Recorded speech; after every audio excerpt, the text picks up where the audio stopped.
저희들은 함께 하나님 말씀 찾겠습니다. 하나님께서 오늘 주시는 말씀 히브리서 13장 1절에서 7절까지 말씀입니다. 우리 성경책을 펴셔서 혹은 성경 어플을 켜셔서 한 절씩 교독하고 마지막 절 함께 읽겠습니다. 신약성경 히브리서 13장 1절에서 7절의 말씀입니다.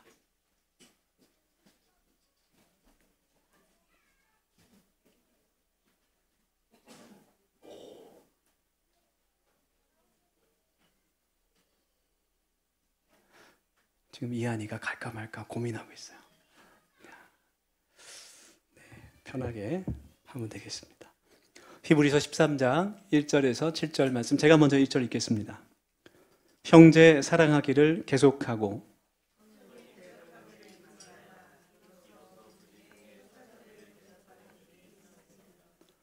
너희도 함께 갇힌 것 같이 갇힌 자를 생각하고 너희도 몸을 가졌은즉 학대받는 자를 생각하라.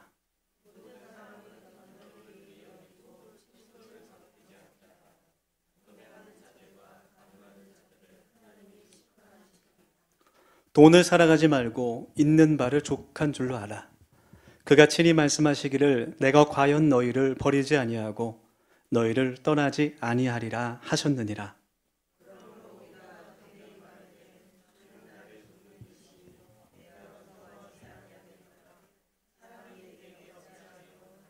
칠 절 같이 읽습니다.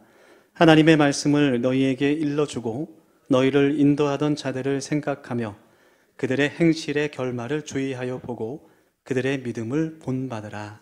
아멘. 네, 우리 옆뒤에 계신 분들 반갑게 인사하면서 마음으로 좀 열기를 원합니다. 네, 우리 긴장된 마음 내려놓고, 네, 걱정된 마음 잠시 내려놓고 우리 서로에게 평안을 전하며 인사하면 좋겠습니다. 당신은 예배자입니다. 이렇게 인사하겠습니다.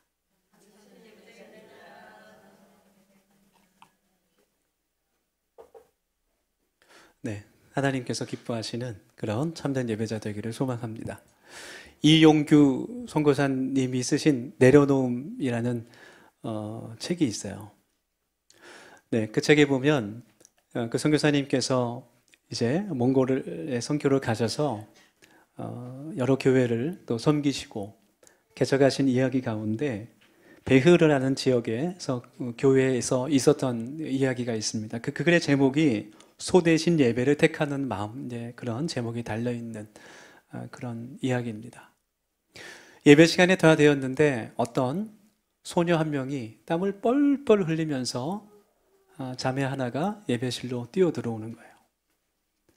그래서 무슨 일일까 궁금해 했죠.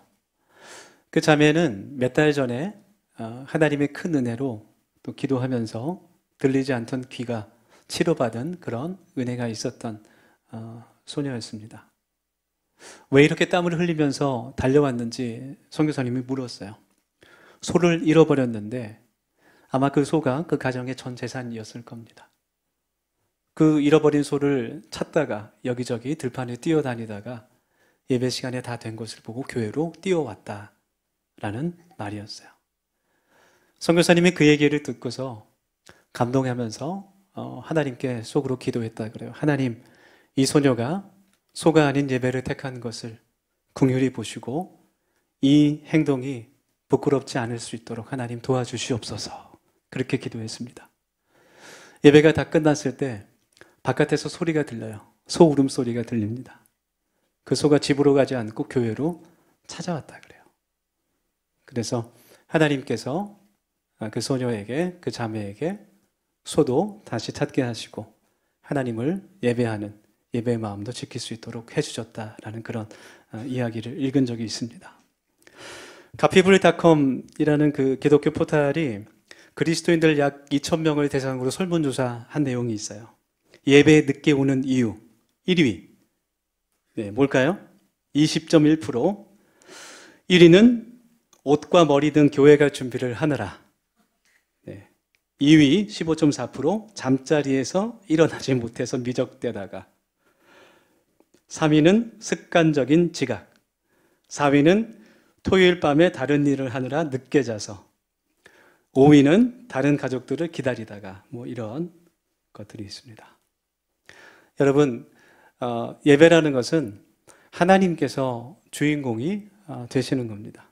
하나님께서 받으시는 거예요. 근데 우리는 자꾸 예배를 드릴 때 예배자가 아닌 판단하는 사람이 되려고 합니다. 아, 오늘 찬양은 어땠어? 오늘 설교는 뭐 괜찮았어. 오늘 예배 분위기는 좋았던 것 같아. 그렇게 되다 보면 우리가 하나님 앞에 예배자로 나가는 것이 아니라, 즉 예배 주인이 하나님이 되시는 것이 아니라 내가 되어서 내 만족을 위한 예배가 되어버릴 수 있다라는 거예요. 그러나 하나님께서 우리들에게 원하시는 예배는 하나님께서 주인 되시는, 하나님께서만 영광 받으시는 그러한 예배입니다. 건강한 교회는 성도가 많고 적음이 아니라 얼마나 정직하고 신실하게 하나님 앞에 예배 드리는가, 거기에 교회의 건강성이 있다라는 겁니다. 그래서 오늘 함께 히브리서 13장의 말씀을 나눌 때 먼저 우리의 귀와 마음을 하나님 앞에 활짝 열기를 바라요. 네, 예배 드릴 때 신기합니다. 예배 드릴 때 특히 설교 시간에만 졸리는 분들이 있어요. 네, 설교가 끝나면 잠이 활짝 깨는 분들, 네, 뭐 커피를 마셔도 그 시간 되면 이렇게 조는 분들이 간혹 있습니다. 어떤 분은 뒤로 조는 분도 있었어요.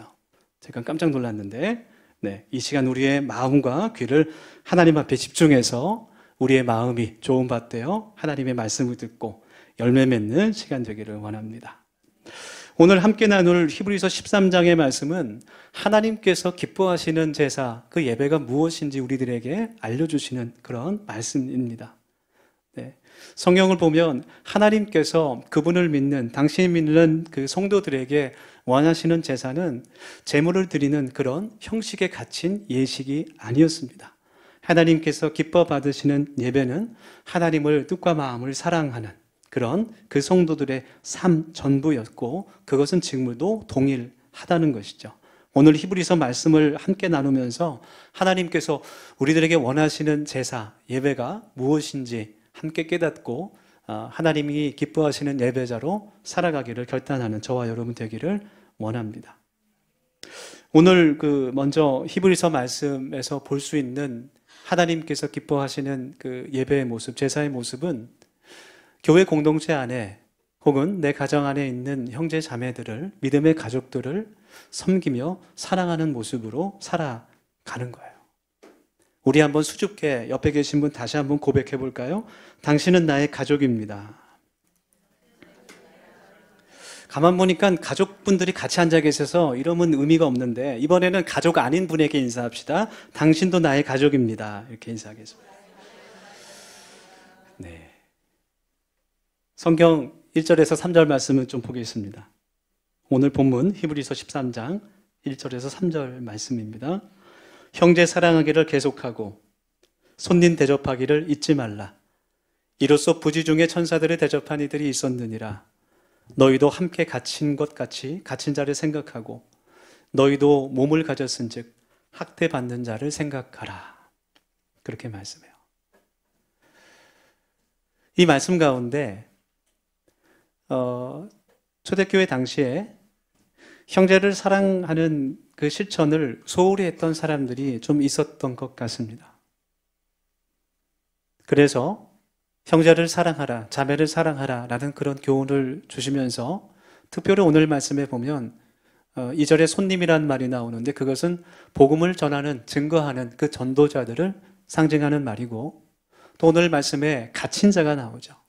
갇힌 자라는 것은 복음을 전하다가 잡혀서 감옥에 갇힌 사람들, 또 그리스도를 믿는 믿음 때문에, 예수를 믿는다는 그 이유 때문에 학대받는 사람들을 너희들이 생각하라. 그리고 그들을 남이 아닌 가족처럼 여기고 그들의 필요를 채워주고 그들을 돌보아 주라 라는 말씀을 기록하고 있어요. 그것이 하나님께서 원하시는 제사라는 뜻입니다. 여러분, 우리는 하나님의 사랑을 본받아야 합니다. 그리고 예배라는 것은 그 사랑을 확인하고 또 실천하는, 바로 그것이 예배예요. 기독교 안에 하나님의 사랑은 무엇일까요? 초대교회가 그러했듯이 모든 편견을 버리고 민족과 인종에 상관없이, 신분의 격차, 빈부의 격차와는 전혀 상관없이 교회 안에 그리스도 예수를 머리로 하는 그 몸된 공동체 한 사람 한 사람을 평등하게 내 가족처럼 여기며 사랑하며 섬기는 것, 그들의 필요에 관심을 기울이는 것, 그것이 하나님의 사랑입니다.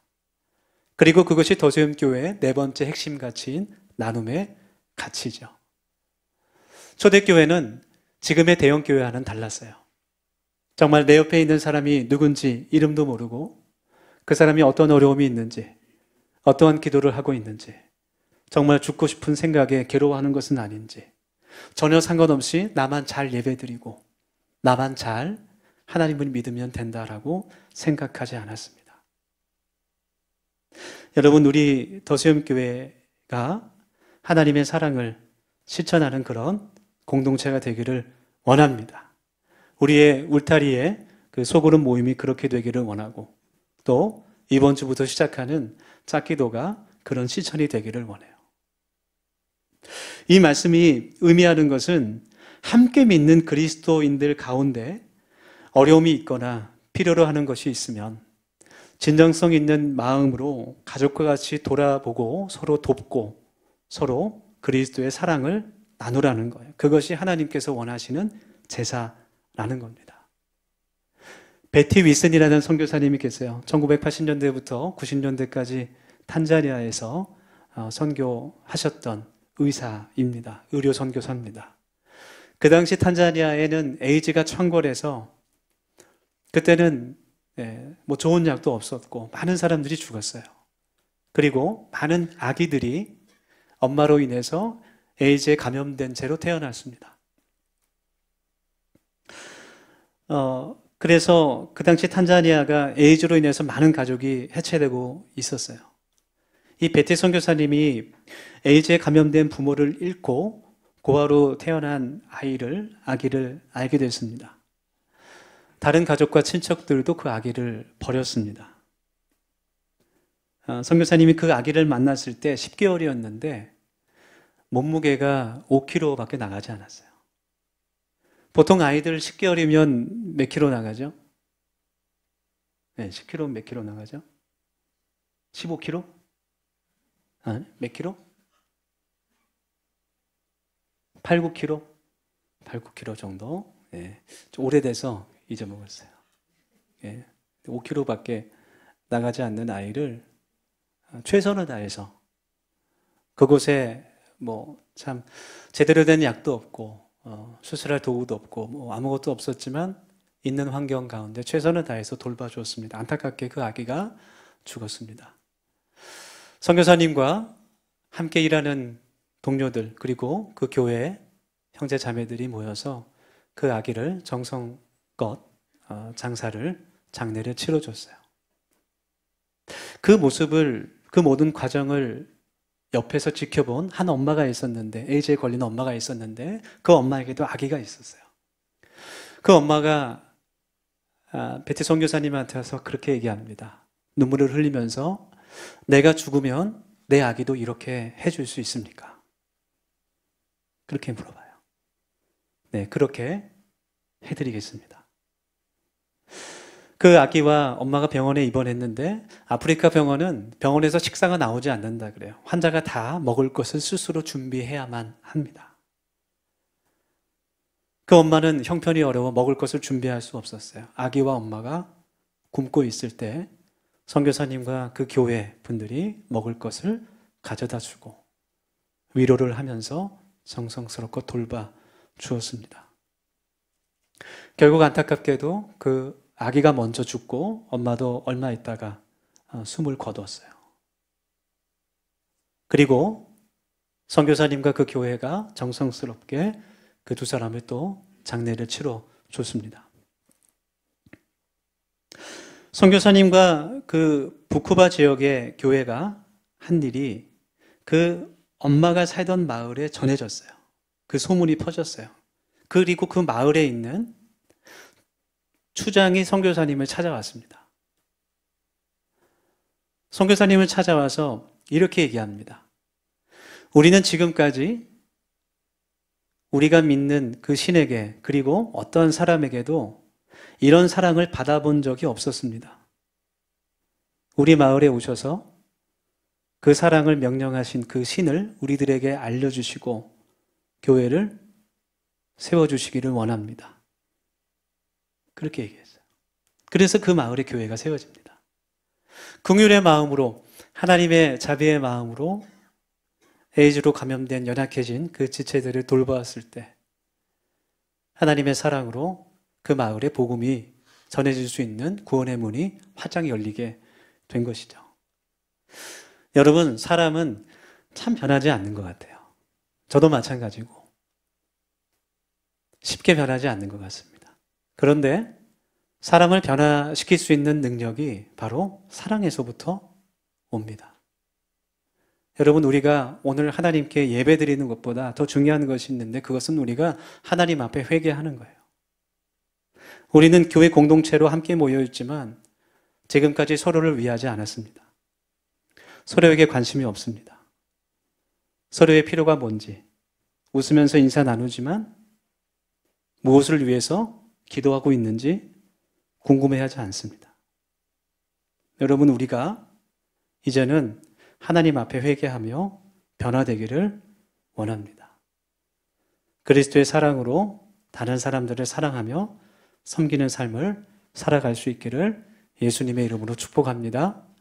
그것이 점점 개인화되고 이기주의적이 되는 이 사회와 교회가 회복할 수 있는 길이라고 믿습니다. 그리고 그것이 하나님께서 기뻐하시는 제사입니다. 두 번째로 오늘 그 히브리서 말씀에서 하나님께서 원하시는 제사는 가정을 건강하게 세우고 회복하는 일이죠. 오늘 말씀 4절 보면 건강한 가정을 세우는 일이 하나님께서 원하시는 것임을 잘 보여주고 있어요. 4절 말씀 제가 읽습니다. 모든 사람은 결혼을 귀히 여기고 침소를 더럽히지 않게 하라. 음행하는 자들과 간음하는 자들을 하나님이 심판하시리라. 여러분, 가정은 하나님께서 우리들에게 주신 선물이고 또 우리가 믿음으로 세워나가야 할 가장 작은 그런 공동체입니다. 그래서 그리스도인들은 그 가정을 건강히 세워나가야 할 의무와 책임이 있습니다. 하나님께서 주신 이 가정이 하나님께 드려지는 처소가 될 수 있도록 건강하게 가정을 세우는 것, 그것이 매우 중요합니다. 가정, 결혼이라는 것은 서로의 믿음과 신뢰 위에서 쌓여지는 거죠. 결혼이라는 것은 결혼식이 아니라 그런 약속과 신뢰를 바탕으로 평생 함께하는 그 삶을 가리키는 거예요. 그런데 그 믿음과 신뢰를 가장 악하게 깨뜨리는 것이 바로 배우자의 불륜입니다. 음행입니다. 이 말씀이 기록될 당시에 유대인이든 이방인이든 그 불륜과 음행 때문에 가정이 무너지는 일이 너무나 많았어요. 그래서 이런 말씀을 지금 기록하고 있는 겁니다. 많은 사람들이 성적으로 문란하고 부도덕한 결혼 생활을 하고 있었습니다. 지금 우리가 살고 있는 시대도 마찬가지죠. 우리 그리스도인들은 그 음행과 간음이 이 세상에서도 큰 범죄지만 하나님께서 반드시 심판하실 악한 죄임을 깨닫고 하나님께서 허락하신 그 축복의 부부의 삶을 건강하게 지켜나가야 한다라는 거예요. 그것이 하나님께서 우리들에게 원하시는 제사입니다. 그리고 더 나아가서 이 음행과 간음이라는 것은 영적으로 해석할 때 하나님 앞에서 다른 신을 섬기는 그런 십계명을 범하는 죄와 같은 거예요. 성경은 교회의 머리 대신 그리스도를 신랑으로, 몸된 교회를 신부로 비유합니다. 그래서 하나님께서 이스라엘 백성들에게 그들이 하나님이 아닌 다른 우상들을 믿고 따를 때 너희들이 음행하였다, 그렇게 말씀하시죠.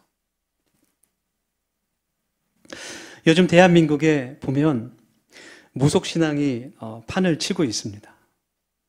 이 내란 사태의 원인을 봐도 그 무속신앙이 깊숙이 뿌리 잡혀 있고, 요즘에 또 TV를 보면 레거시 미디어나 OTT를 봐도 참 그 무속에 대한 그런 컨텐츠들이 너무 많이 나오는 것 같아요. 네, 뭐 점을 본다든지, 뭐 사주를 본다든지, 네, 뭐 타로를 보고 뭐 매칭을 한다든지 그런 것들이 너무 많이 나옵니다. 특별히 청년들 사이에서 이 무속이 하나의 재미와 흥미, 오락거리로 소비되고 있는 것을 보게 돼요. 요즘은 뭐 스마트폰으로 몇 번만 검색하면 뭐 점도 볼 수 있고 사주도 볼 수 있고 무당에게 상담도 받을 수 있는 그런 시대입니다. 더 심각한 것은 많은 기독교인들도 무속을 그렇게 소비하고 있다는 거예요. 최근에 CBS에서 기획 기사를 4부작으로 내보내고 있는데 제목이 기독교도 무속을 소비하는 시대, 그런 제목이에요. 제가 기사를 이제 자세히 읽어봤는데 기독교 사회 연구원에서 2023년 청년들 만 19세에서 34세 청년들, 기독교 청년들, 그리스도인들을 대상으로 설문조사를 했습니다. 기독 청년 인식조사라는 설문조사를 했는데 그 가운데 보면 1000명 가운데 점, 사주, 타로를 접했다고 말한 응답자가 45.4% 그렇게 나타났어요.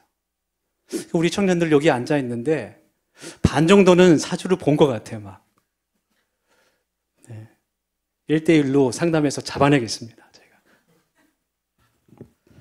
재미로 봤다는 그런 인터뷰가 이제 많았지만 참 요즘의 삶이 어렵죠. 삶의 불확실성과 그런 마음의 우울과 불안감을 해소하고 싶은 그런 심리적인 요인이 있었을 것 같아요. 그럼에도 불구하고 왜 지금도 살아계신 하나님을 믿고 의지하지 않고 다른 것을 의지하려고 하는지. 때로는 저도 그런 생각이 들어요. 나도 저렇게 한번 해볼까? 돈을 좀 받으면서 보인다 보여. 40일 금식 기도하고 11조 내면 아들이 대학 붙을 거야. 뭐 이렇게 하고 싶죠. 시원하잖아요. 명확하고.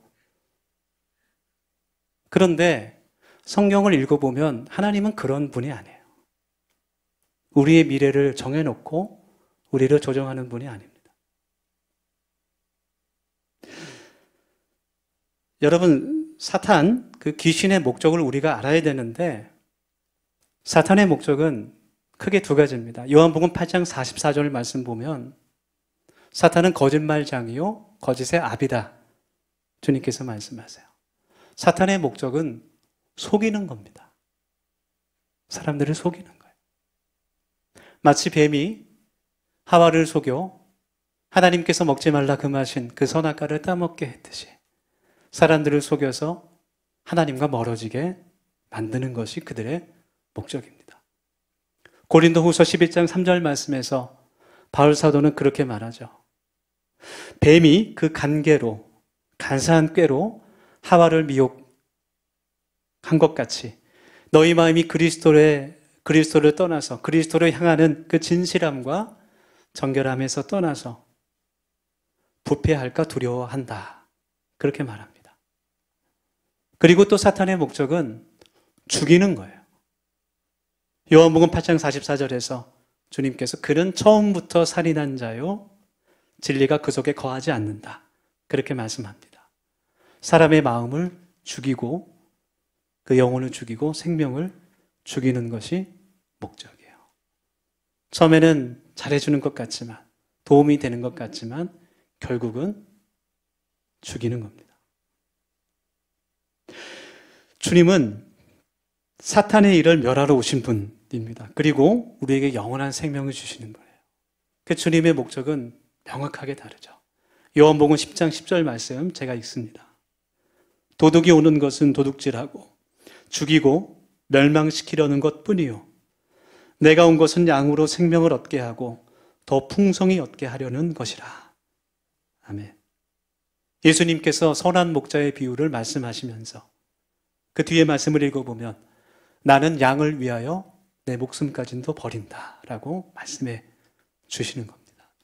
예수님은 우리를 사랑하시는 분이에요. 우리를 위하시고 우리에게 생명을 더 풍성히 얻게 하시는 분임을 여러분 믿음으로 고백하길 원합니다. 그래서 아무리 재미가 있고 흥미가 끌린다고 해도 무속 신앙, 점치는 것, 사주 보는 것, 타로, 점등, 좋은 날짜. 지금도 이제 간접적으로 듣지만 교회에 이제 나이 드신 권사님들 가운데 이사 날짜를 막 가서 받는 분들이 있대요. 나 정말 창피해 죽겠어 진짜. 여러분 그런 것들을 쳐다보지도 마시기 바랍니다. 아멘. 마지막으로 하나님께서 원하시는, 기뻐하시는 그런 제사, 예배는 하나님의 말씀에 순종하며 믿음을 지키는 겁니다. 7절 말씀 보겠습니다. 히브리서 13장 7절 말씀. 하나님의 말씀을 너희에게 일러주고 너희를 인도하던 자들을 생각하며 그들의 행실의 결말을 주의하여 보고 그들의 믿음을 본받으라. 하나님의 말씀을 가르쳐줬던 그 사람들, 그리고 예수 그리스도의 길로 인도했던 그 사람들, 순교했던 그 사람들을 너희들이 기억하고 그들의 믿음을 본받아야 한다. 그렇게 말씀해 줍니다. 그들이 마지막까지 예수 그리스도를 배반하지 않고 그 믿음이 지켰던 것을 기억해야 한다. 그렇게 말하죠. 본받는다는 것은 여러분 따라간다는 것, 또 닮아간다는 것을 뜻합니다. 우리는 예수님을 이 7절 말씀 보면 동사가 두 가지가 나오는데 중요한 것이 첫 번째는 생각하는 거예요. 우리는 예수 그리스도를 생각해야 됩니다. 예수님께서 어떤 분이신지, 특별히 말씀을 통해서 어떠한 일을 행하셨는지, 어떠한 삶을 사셨는지, 왜 예수님이 나를 사랑하시는지, 그것을 우리가 생각해야 돼요. 넓고 깊게 예수 그리스도를 생각해야 됩니다. 우리는 아무런 생각 없이 교회를 다닐 수도 있어요. 전혀 예수님을 생각하지 않고도 열심히 교회에 출석할 수 있습니다. 그러나 그것은 예배가 아닙니다.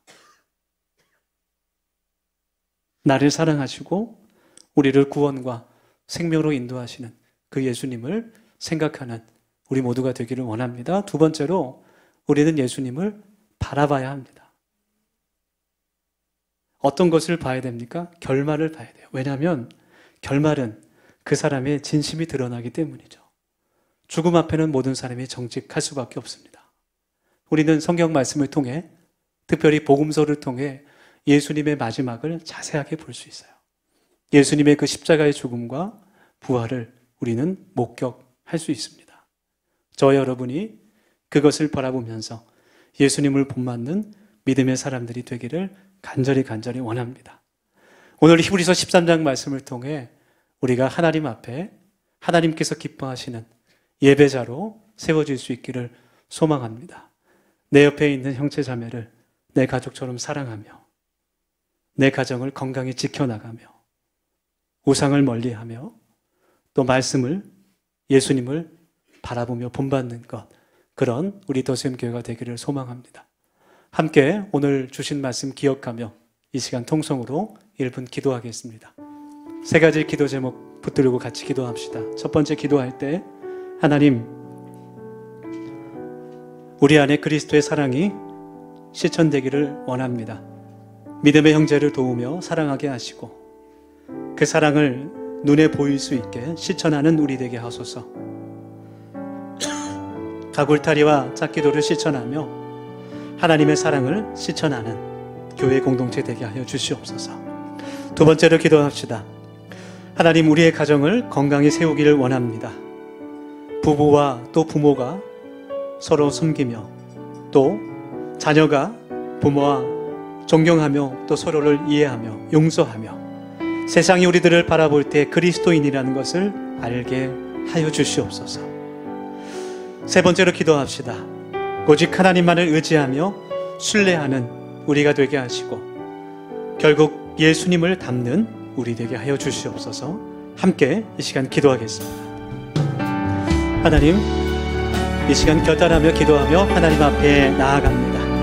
하나님께서 기뻐하시는 예배자로 살아갈 수 있게 도와주시고 특별히 우리의 가정이 성령께서 주인 되시는 가정이 되며 우리가 예수님을 더욱더 깊이 생각하며 바라볼 수 있는 믿음의 사람들 될 수 있도록 도와주셔서 하나님 이 세상을 살아갈 때 주님께서 함께 하심으로 모든 것이 새롭게 변화될 수 있는 하나님의 큰 은총을 경험할 수 있도록 하나님께서 도와주시옵소서. 사랑의 하나님, 우리가 주님의 사랑으로 변화될 수 있기를 소망합니다. 하나님, 지금까지 알던 모든 것들 하나님 내려놓을 수 있도록 주님 도와주시고, 내 마음과 내 속이 오직 하나님께 속하여 살아갈 수 있는 믿음의 사람으로 살아낼 수 있도록 하나님께서 내베풀어 주시옵소서. 감사드리며 나아갈 수 있기를 원하오니 주님께서 저희들을 변화시켜 주시옵소서. 주님, 우리 안에 주님의 사랑을 회복시켜 주시옵소서. 예수님 이름으로 감사하며 찬양하며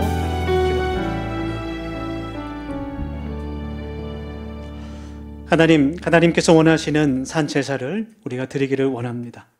힘과 뜻을 다해 하나님을 사랑하는 더세움 교회 되게 하시고, 이웃을 사랑하며 섬기며 또 가정을 건강하게 세워나가며 이 땅을 하나님 나라로 세우는 공동체 되게 하옵소서. 예수님 이름으로 기도드립니다. 아멘.